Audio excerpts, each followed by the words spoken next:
The Celestial Accords Council chamber was a monument to arrogance. Towering holograms of the galaxy's most powerful species filled the room, their voices echoing with disdain. At the center of the chamber, a projection of Earth spun lazily, its blue and green hues a stark contrast to the cold, metallic surroundings. The Krythar delegate, a towering figure with shimmering scales, spoke first. "This human," he spat, his voice dripping with contempt, "has gone too far. Ambassador Jack Harper is a menace.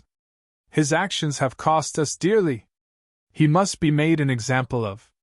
The Zenthari delegate, a crystalline being whose form shimmered with every word, nodded in agreement. "Harper's sabotage of our outpost was an act of war. Humanity must be punished. They must learn their place." The chamber erupted in murmurs of agreement. The Celestial Accord, a coalition of the galaxy's most advanced species, had long viewed humanity as a nuisance, a primitive, divided species unworthy of the stars. But Harper's actions had crossed a line. The Accord's leaders were united in their decision: war. On a derelict space station near the edge of Accord-controlled space, Jack Harper leaned back in his chair, his boots propped up on a console.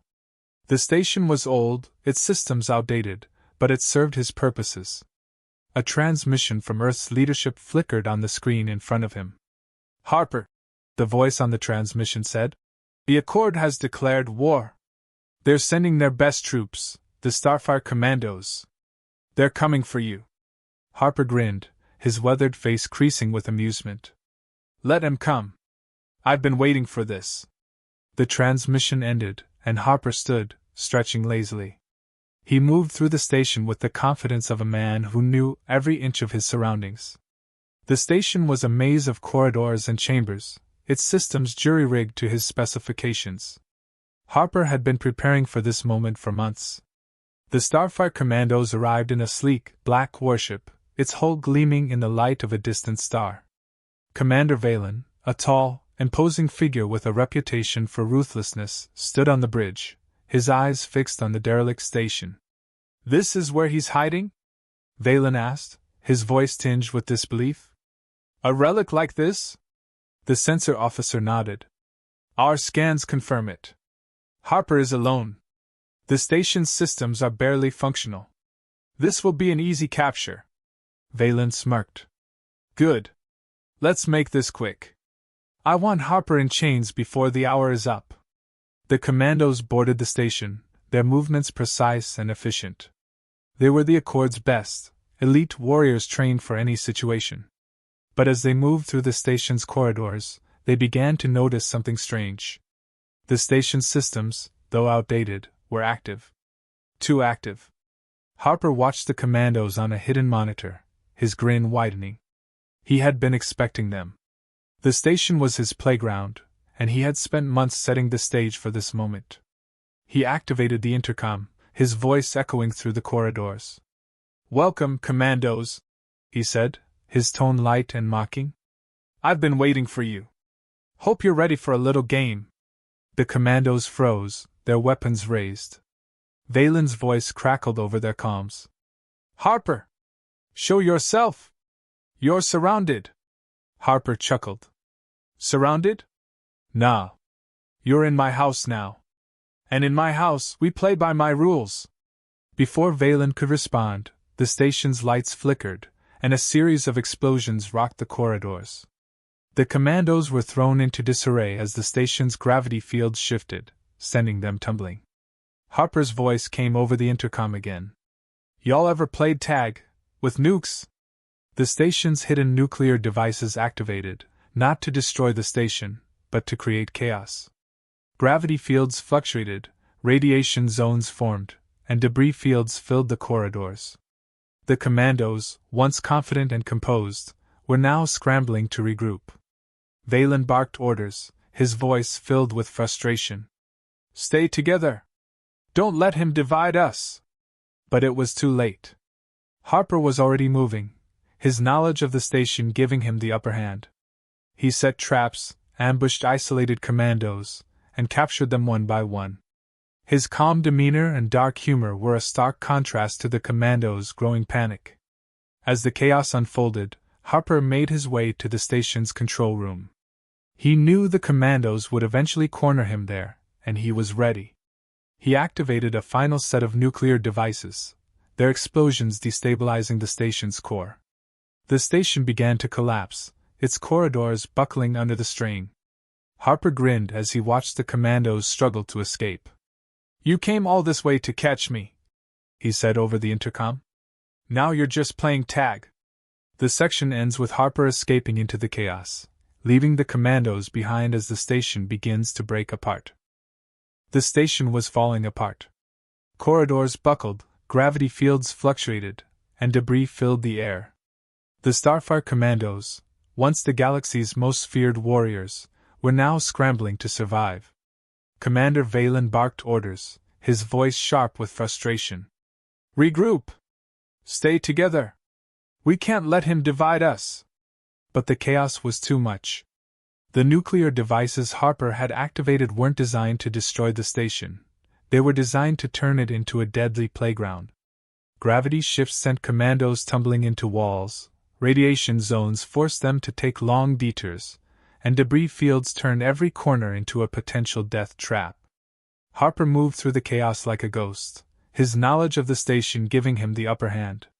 He set traps, ambushed isolated commandos, and captured them one by one. His calm demeanor and dark humor were a stark contrast to the commandos' growing panic. Valen and his squad pushed forward, determined to reach the control room. They knew Harper would be there, and they were determined to end this. But every step was a battle.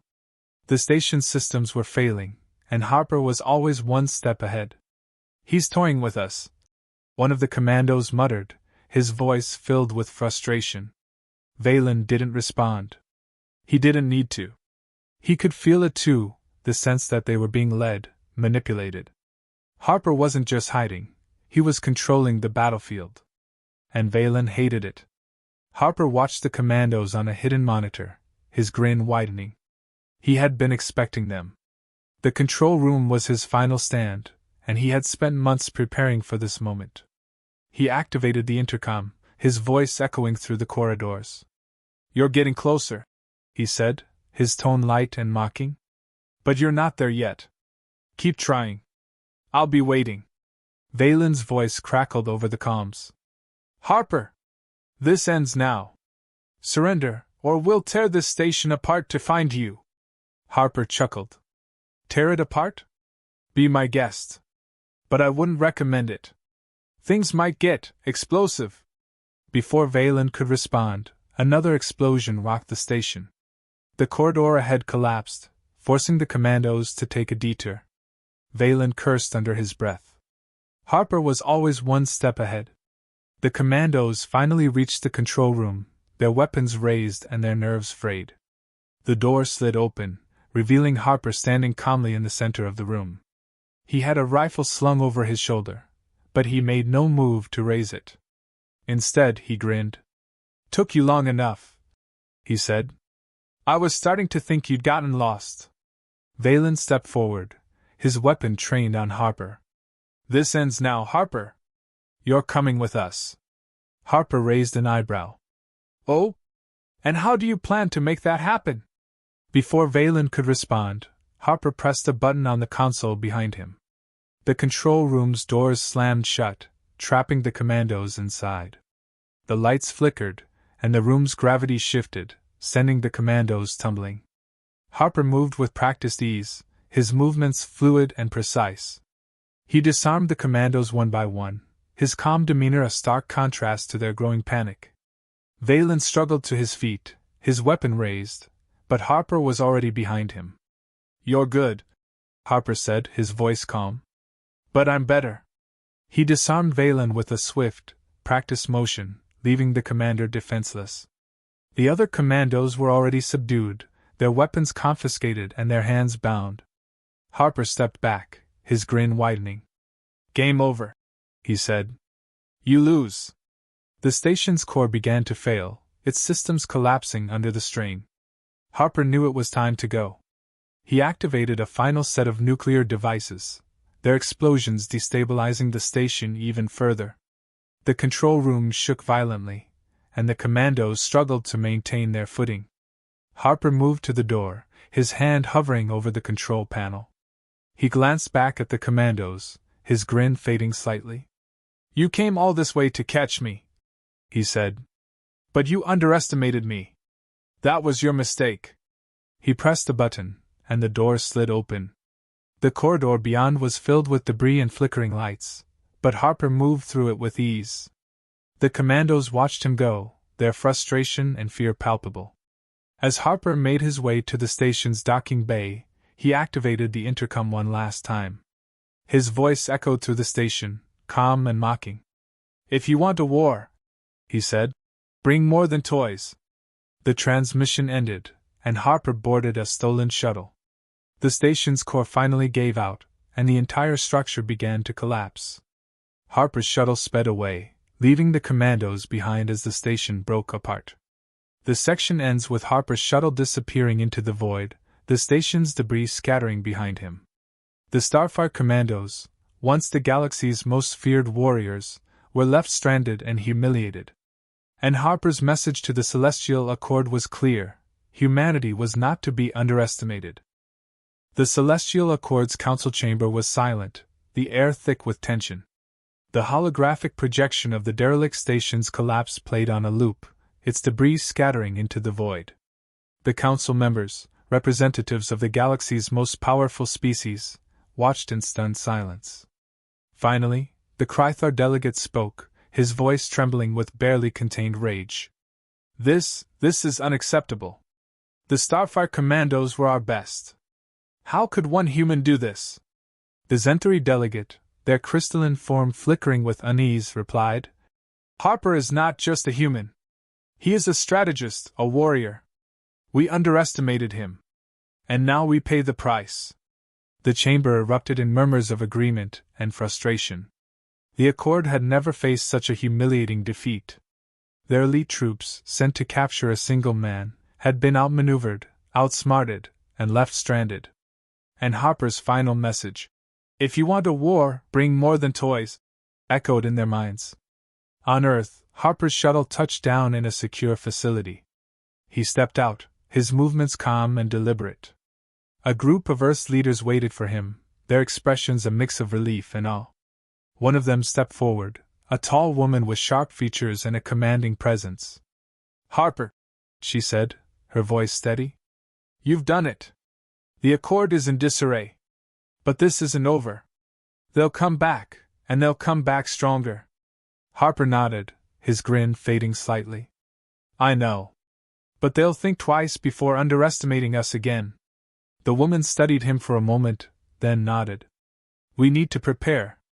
The Accord won't take this lightly. We need to stay ahead." Harper's grin returned. "Don't worry. I've got a few more tricks up my sleeve." In the depths of space, the remnants of the Starfire commandos drifted in escape pods, their once proud armor now battered and broken. Commander Valen sat in silence, his mind racing. He had failed. The Accord's best troops had been humiliated by a single human. And Harper's words, "If you want a war, bring more than toys," haunted him. Valen activated the pod's comms, his voice filled with frustration. "This is Commander Valen of the Starfire Commandos. Requesting immediate extraction. Mission failed." The response was immediate. "Acknowledged, Commander. Extraction team en route. Stand by."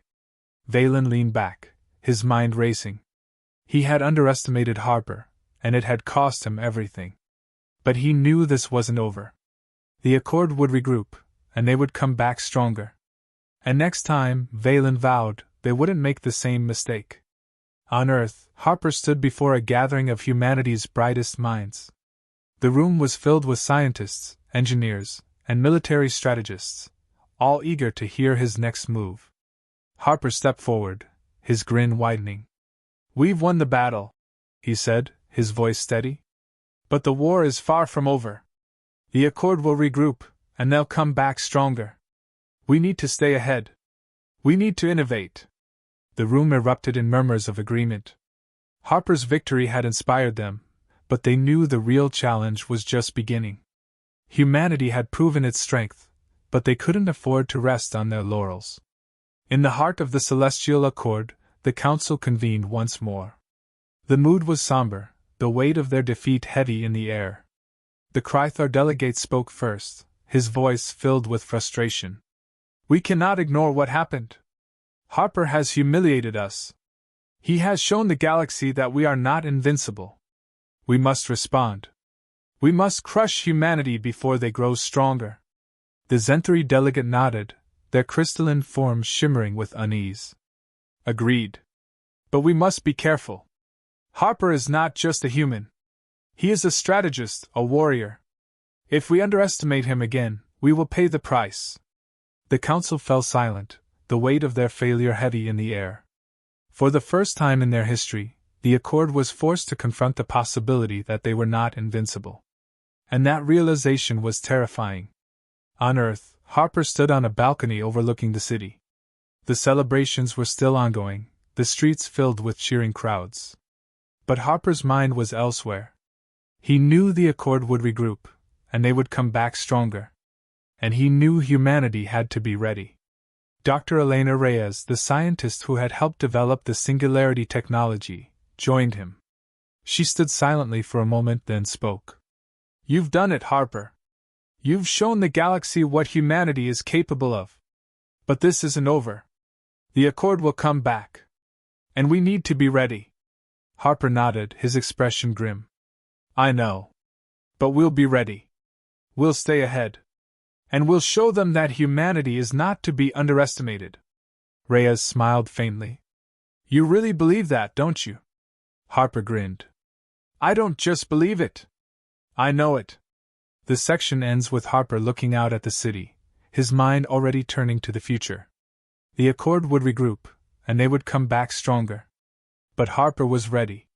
And he knew humanity would be too. The galaxy was in turmoil. News of the Starfire Commandos' defeat spread like wildfire, reaching every corner of known space. Species that had once laughed at humanity now trembled at the thought of their power. The Celestial Accord, once the undisputed rulers of the galaxy, was humiliated. And Jack Harper's name was on everyone's lips. On Earth, the mood was triumphant but cautious. Harper stood before a gathering of humanity's leaders, his expression grim. "We've won the battle," he said, his voice steady. "But the war is far from over. The Accord will regroup.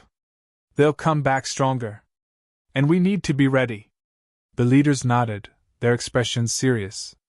They knew the stakes. Humanity's survival depended on their ability to adapt, to innovate, to stay ahead. And they were ready. In the heart of the Celestial Accord, the council convened once more. The chamber was quieter now, the arrogance of the past replaced by a cautious respect. The Krythar delegate, still reeling from their humiliation, spoke first. "We cannot ignore what happened," they said, their voice careful. "Harper has shown us that humanity is not the primitive species we believed them to be. They are formidable. And they will not be controlled." The Zenthari delegate nodded, their crystalline forms shimmering with unease. "We must adapt. If we do not, we risk losing our place in the galaxy. We cannot afford another defeat." The council fell silent, the weight of their failure heavy in the air. For the first time in their history, the Accord was forced to confront the possibility that they were not invincible. And that realization was terrifying.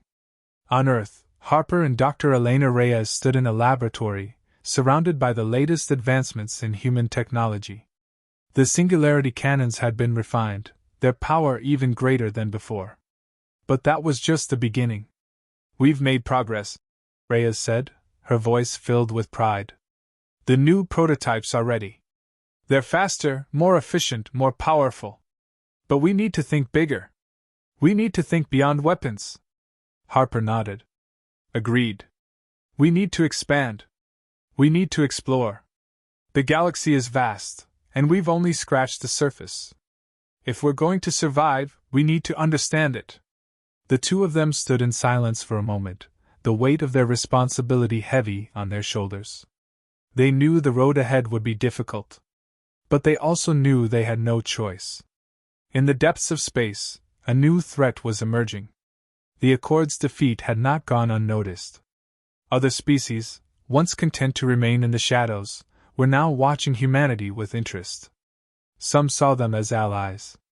Others saw them as prey. On a distant planet, far from the reach of the Accord, a council of warlords convened. They were a brutal species, known for their ruthlessness and their hunger for conquest. And they had set their sights on Earth. Humanity is strong, their leader said, his voice a low growl. But they are also vulnerable. They have made enemies. And where there are enemies, there is opportunity.